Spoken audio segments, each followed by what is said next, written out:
सोनू। जी पापा। चल भाई, बहुत तेज धूप हो रही है, अब घर चलते हैं। अब नहीं हो रहा। मैंने आपसे कहा था कि आप रहने दो पापा, मैं कर लूंगा अकेले। हाँ हाँ, कहा तो था, पर तुझे अकेला कैसे करने दूं? इतना बड़ा खेत है, तैयार करने में समय तो लगेगा ना। हाँ वही तो मैं भी कह रहा हूँ पापा, आप घर जाओ, मैं करता हूँ। नहीं तू भी साथ चल, रोटी वोटी खा लेते हैं, फिर शाम को आएंगे। पर पापा तब तक तो अंधेरा हो जाएगा। आप चलो ना, मैं आता हूँ। अरे जिद मत कर, चल मेरे साथ, आज की छुट्टी मान ले। अरे पापा, किसान की छुट्टी कभी नहीं होती। अरे मैंने कह दिया ना, तो हो गई आज छुट्टी, अब चल मेरे साथ। ये कहानी इन्हीं के छोटे से परिवार की है। किशन अपनी पत्नी गंगा, बेटे सोनू और बेटी मोना के साथ एक गांव में रहता था। गांव की आबादी ज्यादा नहीं थी, तो सभी के घर काफी दूर दूर बने हुए थे। खुद किशन का छोटा सा घर भी उसके बड़े से खेत के बीचों बीच बना हुआ था। फिर घर पहुंचकर, आ गए दोनों, चलो आ जाओ, मैं खाना लगाती हूँ। वैसे खेत का काम पूरा हो गया। कहाँ माँ? पापा कहने लगे कि आज छुट्टी है, तो मुझे भी अपने साथ छुट्टी मनाने ले आए। छुट्टी? मतलब? अरे गंगा, बाहर निकल कर देखो, कितनी तेज धूप है। में से कोई बीमार पड़ गया तो और मुसीबत। अच्छा मोना कहाँ गई? वो कुएं से पानी लेने गई है। पिताजी कितनी बार कहा है आपसे, एक नल लगवा लो ना। पहले माँ और अब बेचारी मोना कितनी दूर से पानी भरकर लाती है हमारे लिए। तो क्या हो गया बेटा, तुम दोनों भी तो कितनी मेहनत करते हो हमारे लिए। हाँ माँ, पर नल तो होना ही चाहिए ना। ठीक कह रहा है तू। अच्छा चल, इस बार की फसल बिक जाने दे, अब की बार सबसे पहले नल खुदवाऊंगा। किशन से वादा लेकर सोनू के चेहरे पर संतोष था और वो खाना खाने लगा। तभी खाना खाते हुए, अच्छा मैं क्या कह रही थी सोनू के बापू, हाँ बोलो ना गंगा। इसकी शादी वादी करनी है कि नहीं? हाँ हाँ करेंगे ना, खूब बढ़िया से करेंगे। रहने दो पिताजी, इतनी परेशानियां क्या कम है जो एक और मोल ले लूं। पत्नी परेशानी नहीं होती पगले, वो तो परेशानी से बाहर निकलने का जरिया होती है। देखना बहू आ जाएगी तो किस्मत खुल जाएगी हमारी। हाँ भैया, माँ सही कह रही है। कह तो ऐसे रही हो माँ, जैसे वो आएगी तो आसमान से पैसा बरसने लगेगा। पहले कुछ पैसे वैसे इकट्ठा कर लें, फिर सोचेंगे इसके बारे में। ऐसे ही कई महीने बीत गए। किशन की फसल पककर तैयार थी। इस बार किशन की अच्छी फसल हुई थी। फसल से किशन को अच्छे पैसे भी मिले थे, तो वादे के मुताबिक किशन ने सबसे पहले घर में एक हैंडपंप खुदवाया और फिर उसी शाम, हाय कितना मीठा पानी आ रहा है। सोनू के बापू, ये काम आपने अच्छा कर दिया। अब सुनो, इससे पहले कि कोई और बड़ा खर्चा आए, सोनू का ब्याह भी कर दो और उसके लिए कमरा भी बनवा दो। ना माँ, अभी तो। चुप कर, तूने कहा था ना कि पहले नल फिर बहू। ले अब लग गया नल, अब तू कुछ नहीं बोलेगा। माँ की बात सुनकर सोनू चुप हो गया। फिर उस दिन से ही गंगा और किशन ने सोनू के लिए लड़की देखना शुरू कर दिया। और फिर क्या हुआ माँ, बात बनी? हाँ बन गई भाई, मुझे तो लड़की बहुत अच्छी लगी। राधिका नाम है उसका, पढ़ने लिखने में बहुत तेज है। पर क्या माँ? उसके बाबा की तबीयत सही नहीं रहती, माँ है नहीं, लेकिन मुझे तो बहुत अच्छी लगी। देखने में भी बड़ी प्यारी है। हाँ, और मुझे तो बहुत समझदार भी लगी। हम तो हाँ कर आए हैं, अब तो शादी की तैयारी करो भाई। कुछ दिनों के बाद सोनू की शादी राधिका से हो गई। राधिका ने ससुराल आते ही घर का सारा काम संभाल लिया। इस छोटे से परिवार में खुशियां ही खुशियां थी। फिर एक दिन, माँ जी अपना गांव तो बहुत छोटा है, यहाँ तो कुछ ही घर दिखते हैं। हाँ बेटा, शुरू से ऐसा ही है ये गांव। राम राम सबसे है, लेकिन किसी से कोई ज्यादा मतलब रखता नहीं है। सब अपनी अपनी खेती करते हैं और खुश रहते हैं। माँ जी, हाईवे कहाँ को जाता है? दिल्ली की तरफ जाता है बिटिया। आप कभी गई हो दिल्ली? हाँ, एक बार तेरे बापू ले गए थे मेरे इलाज के लिए। बहुत चौड़ी सड़क है भाई, बस वाले ने सर भगा दी बस। इसका मतलब दिल्ली ज्यादा दूर नहीं है यहाँ से। हाँ, पर तू क्यों पूछ रही है? नहीं नहीं कुछ नहीं, बस ऐसे ही। गंगा समझ नहीं पा रही थी कि राधिका के मन में क्या खिचड़ी पक रही थी। ऐसे ही वक्त बीतता गया। फिर एक दिन किशन और सोनू सिर पकड़े बैठे थे, तभी राधिका चाय लेकर आई। क्या हुआ पापा, कोई परेशानी है क्या? हाँ बेटी, इस बार बड़ी विपत्ति आन पड़ी है।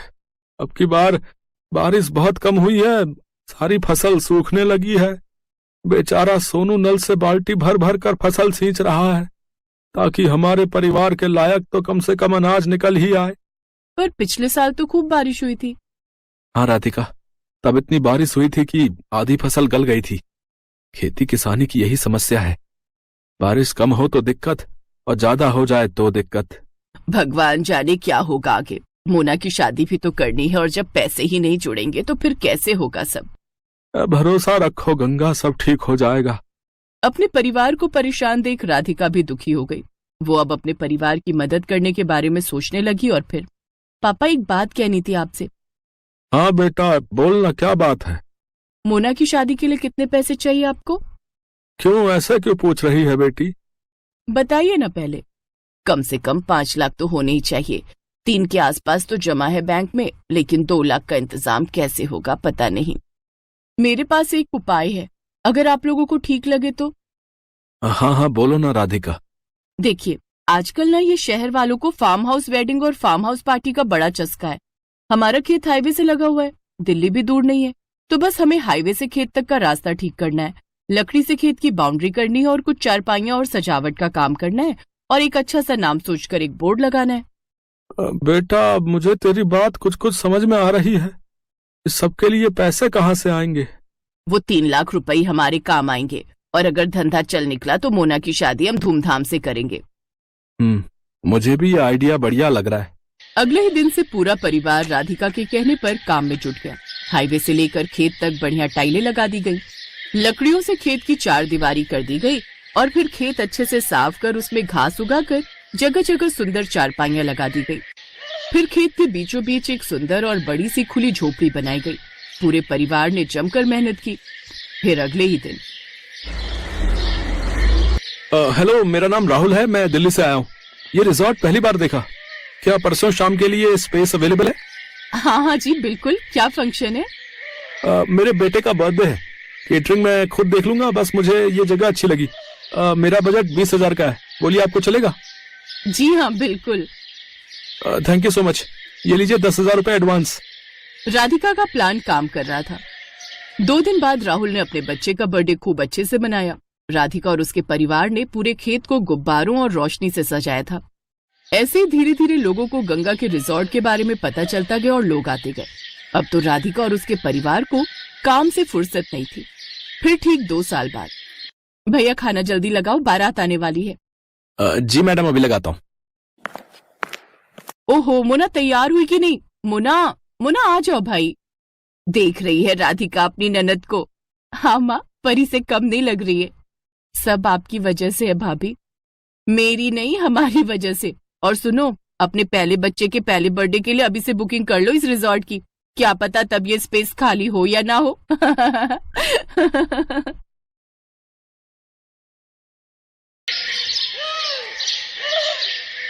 विदाई के वक्त सिमरन अपने पिता से लिपट कर खूब रोती है। बाबा, बाबा मुझे आपकी बहुत याद आएगी। अब मैं कैसे रहूंगी आपके बिना। बेटी, जब भी तेरा मन करे तो आ जाना। ये घर हमेशा तेरा ही रहेगा। जा बेटी, अब अपनी माँ से भी मिल ले। माँ, मुझे आपने जो भी प्यार दिया उसके लिए शुक्रिया। अब ज्यादा ड्रामे मत दिखाओ और अब जा यहाँ से। ये कहकर रमोला उसे धक्का देते है कि तभी उसका पति नैतिक उसे संभाल लेता है। क्या हुआ? तुम गिर कैसे गई? वो लहंगा पैर में अटक गया था, बस इसी वजह से। फिर सिमरन अपने मन में सोचती है, अच्छा हुआ माँ को धक्का देते हुए किसी ने नहीं देखा। मैं हमेशा माँ के प्यार के लिए तरसती रही, लेकिन उन्होंने मुझे कभी प्यार नहीं दिया। फिर सिमरन ब्याह कर घर आ जाती है। उसकी सास ने उसके स्वागत में गुलाब के फूल बिछाए होते हैं। साथ ही वो बड़े प्यार से उनकी आरती उतारती है और गिफ्ट में उसे सोने का हार देती है। ये ले मेरी प्यारी बहू, तेरा सगुन। बहू, अब से ये घर तेरा है और हम सब भी। तुझे कुछ भी चाहिए होगा या किसी काम में मदद चाहिए हो तो हमें कहना। अच्छा, अब तुम दोनों थक गए होंगे, थोड़ी देर आराम कर लो, बाकी की रस्में फिर करेंगे। शुक्रिया माँ जी। सिमरन नैतिक के साथ कमरे में चली जाती है और आराम करती है। फिर दिन के 1 बजे उसकी नींद खुलती है। ओह गॉड, कितनी देर हो गई। मेरी पहली रसोई की रस्म भी अभी बाकी थी। माँ जी तो बहुत गुस्सा करेंगी।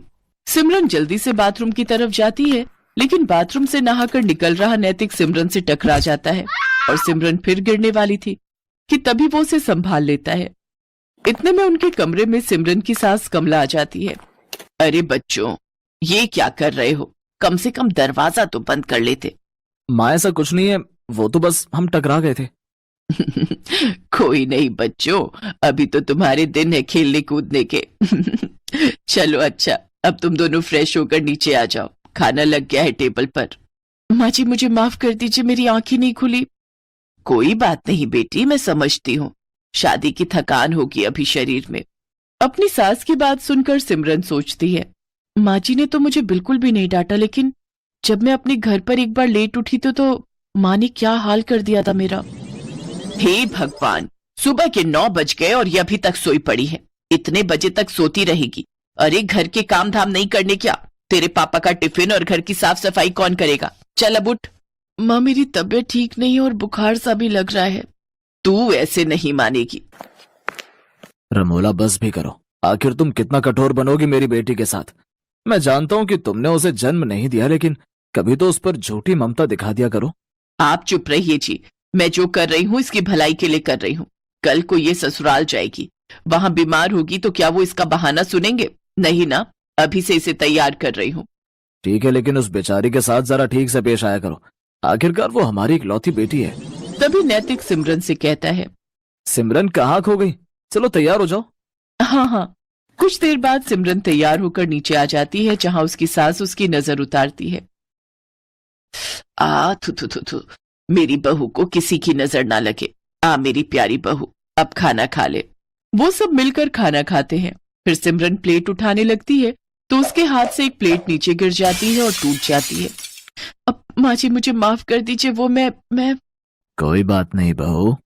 अरे क्या हुआ बहू, तू इतना घबरा क्यों रही है? कुछ भी तो नहीं हुआ, बर्तन है, टूट गया तो क्या दूसरा आ जाएगा।